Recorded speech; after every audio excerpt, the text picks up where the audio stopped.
Здравствуйте, дорогие телезрители! В эфире передача «Пенсионный фонд сообщает». И с вами я, Петрова Ольга Михайловна, начальник управления Пенсионного фонда в городе Канаш. От вас поступает много вопросов.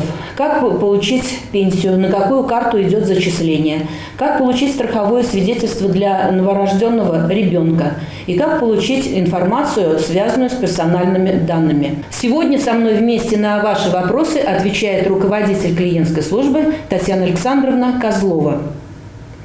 Татьяна Александровна, пожалуйста, давайте сначала мы расскажем о графике приема, потому что он у нас немножечко изменился.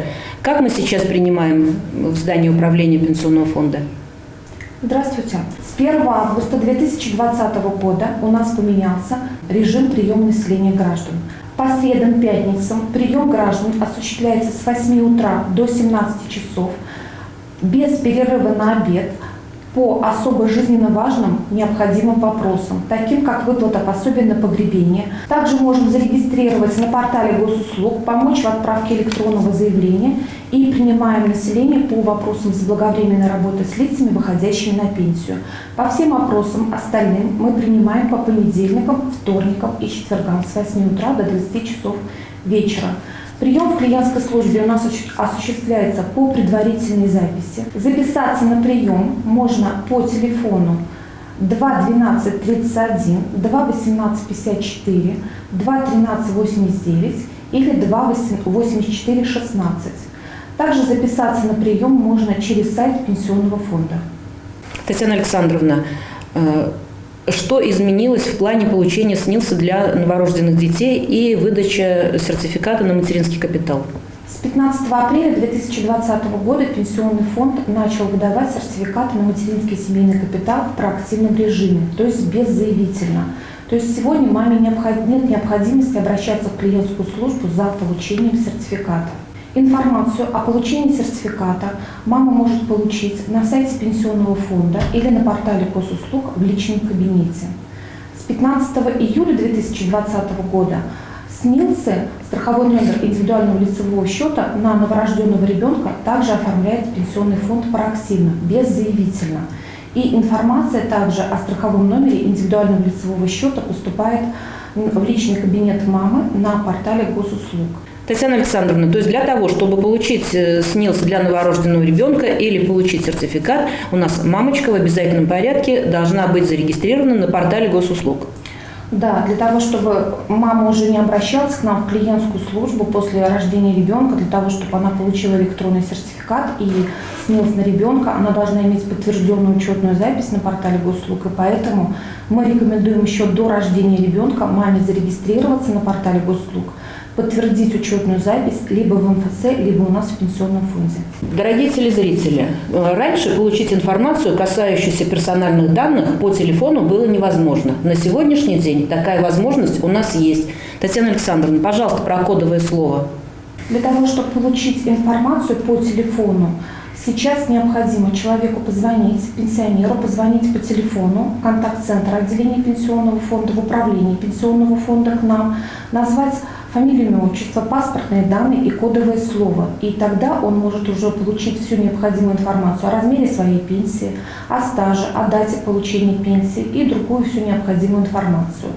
Заявление на кодовое слово пенсионер может оформить у нас в клиентской службе в управлении Пенсионного фонда. Также установить кодовое слово гражданин может самостоятельно на сайте Пенсионного фонда в личном кабинете.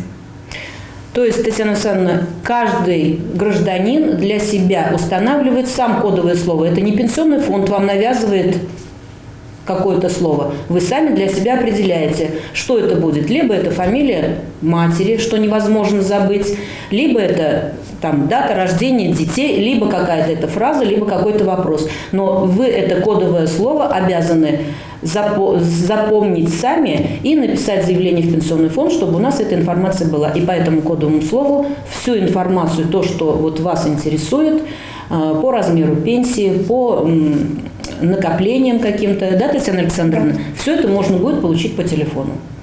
Спасибо, Татьяна Александровна. И еще один вопрос, злободневный сегодня, это выплата пенсии нашим пенсионерам. Куда, на какие карты, на какие счета, доставка пенсии, как мы сегодня это осуществляем? В настоящее время у нас пенсионеры могут получать пенсию либо через кредитные учреждения, либо через организацию почтовой связи. Банк России продлил срок действия для получателей пенсий на карту МИР до конца этого года, до 31 декабря 2020 года. Хочется напомнить то, что данное положение касается только тех граждан, которые получают пенсию на карту других платежных систем, то есть на карту Visa или на карту MasterCard. Вот для данных категорий до 31 декабря нужно перевести пенсию на карту МИР.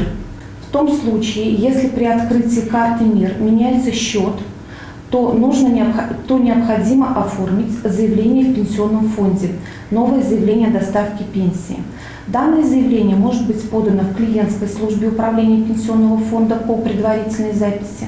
Также данное заявление могут принять многофункциональные центры МФЦ, и данное заявление может быть подано в электронном виде на сайте пенсионного фонда. То есть, Татьяна Александровна, вопрос касается только тех пенсионеров, которые изъявят желание получать пенсию на карту, на банковскую карту. То есть Visa, MasterCard отменяется, и выплата пенсии будет идти только на карту МИР. И вот, как Татьяна Александровна уже сказала, срок оформления этой карты продлили по 31 декабря 2020 года. Спасибо, Татьяна Александровна. Мы с вами будем готовиться к следующим передачам для ответа на новые поступившие вопросы. Управление пенсионного фонда в городе Канаш или в целом пенсионная система продолжает проводить заблаговременную работу с гражданами, которым предстоит выйти на пенсию. В данный момент мы работаем с мужчинами 1960 года рождения, с женщинами 1965 года рождения.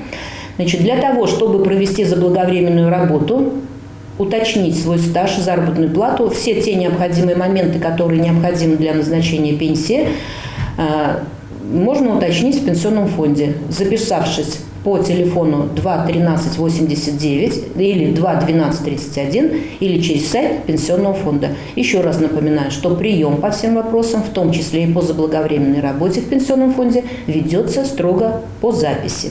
При обращении в пенсионный фонд в рамках заблаговременной работы гражданин должен предоставить паспорт, то есть документ, удостоверяющий личность, трудовую книжку, военный билет в случае прохождения военной службы, для женщин свидетельство о рождении детей, если таковые имеются, и если имеются периоды работы, не внесенные в трудовую книжку, значит справки, договора, подтверждающие факт работы. Хочу напомнить, что с октября 2008 года действует программа софинансирования. Кто вступил в эту программу, всем понятно, о чем я говорю.